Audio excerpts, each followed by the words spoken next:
తెలంగాణ రాజ్యాధికార పార్టీ భారీ బహిరంగ సభ నిర్వహిస్తూ ఉంది. ఎప్పుడు ఈ నెల 5 తారీఖు. ఈ నెల 5 తారీఖు అంటే చాలా రోజులు లేదు. ఇవాళ ఎంత 1 తారీఖు 5 తారీఖు 5 తారీఖు అంటే ఆదివారం సండే, ఆదివారం నాడు సాయంత్రం 4 గంటలకు. చెప్పండి. అయితే తెలంగాణ రాజ్యాధికార పార్టీ మొట్టమొదటి సభ నిర్వహిస్తున్న సందర్భంగా రాష్ట్రంలో ఉన్నటువంటి బడుగు బలగిన వర్గాలందరూ కూడా ఏకమై చలో భువనగిరి అనే కార్యక్రమం పెట్టాం. కాబట్టి మీరందరూ కూడా అక్కడ రావాలని చెప్పేసి మేము సదరంగా గౌరవిస్తూ ఉన్నాం. ఇంకో విషయం ఏంటంటే ఈ పార్టీ ఎందుకు ఈ సభ పెట్టింది, అసలు ఈ పార్టీ ఎందుకు పుట్టింది అనేది చాలామంది చాలా రకాలుగా అపోహలు వ్యక్తం చేస్తూ ఉన్నారు. విషయం ఏంటంటే చాలా కాన్స్టిట్యున్సీలలో అగ్రవర్ణ కులాల వాళ్ళకే ఆ కాన్స్టిట్యున్సీలు పరిమితమయ్యాయి. ఉదాహరణకు నర్సాపూర్కి వస్తే 48 సంవత్సరాలు వాళ్ళే పాలించారు.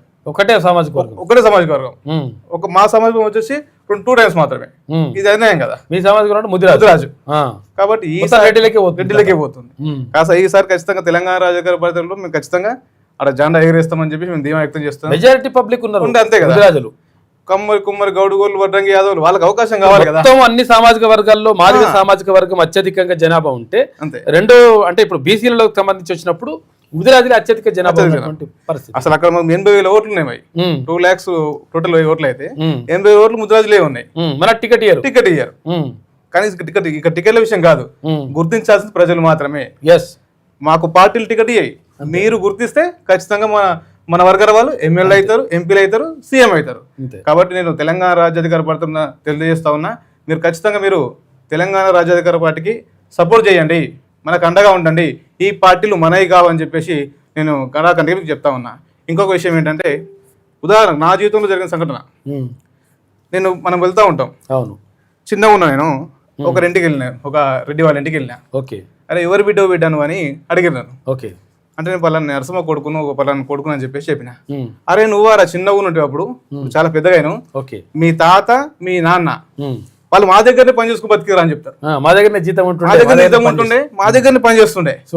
మీ తాత మా దగ్గర ఉంటారా అని చెప్పి. అంటే నువ్వు కూడా ఉండాలన్నట్టు. అయితే అక్కడ ఏమైపోతుంది, మనలో నెగిటివ్ వస్తుంది అప్పుడే. అంతే.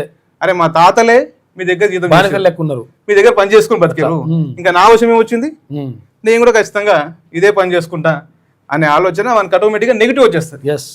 కానీ మన తాత వాళ్ళ తాత కొట్టి చరిత్ర ఉంటది. మన తాతలు వాళ్ళ తాతను కొట్టి చరిత్ర ఉంటది, అది చెప్పరు మనం. కాబట్టి మన చరిత్ర తెలుసుకోవాలి.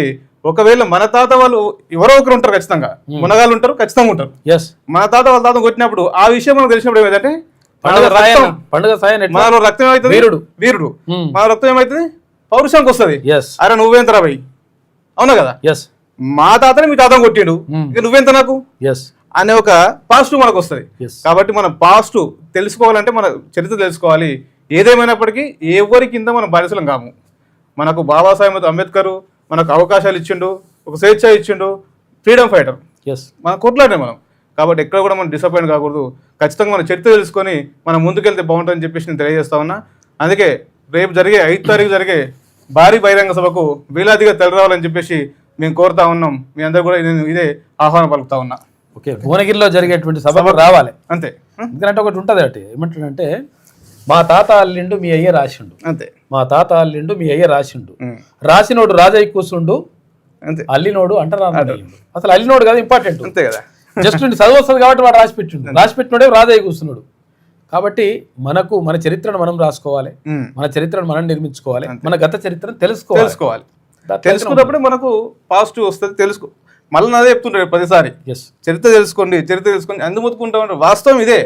అడవి చరిత్రని ఎవరు రాయాలి, అడవి చరిత్రని అడవిలో ఉన్నటువంటి జంతువులు రాసుకోవాలి. అడవి చరిత్రను వేటగాడు రాస్తే వేటగాడు రాసిందే చరిత్ర ఎక్కువ వీడే గొప్పడానికి మనం అట్లే చేస్తున్నాం.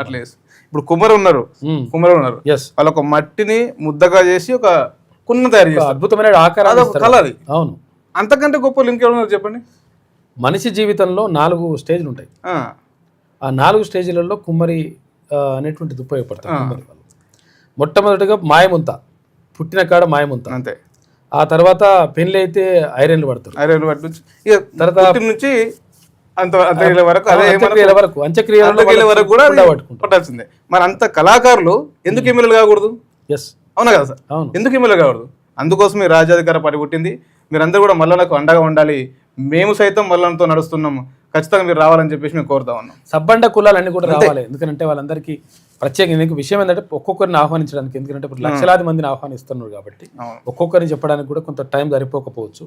కాబట్టి మనదే అనుకోని చెప్పేసి అందరూ రండి, ఈ సభను విజయవంతం చేయాలని చెప్పేసి కోరుతున్నారు. భువనగిరిలో 5వ తారీఖు నాడు అంటే ఆదివారం నాడు సాయంత్రం 4 గంటలకు అందరూ అక్కడ కలవాలని చెప్పేసి కోరుతున్నారు. Thank you.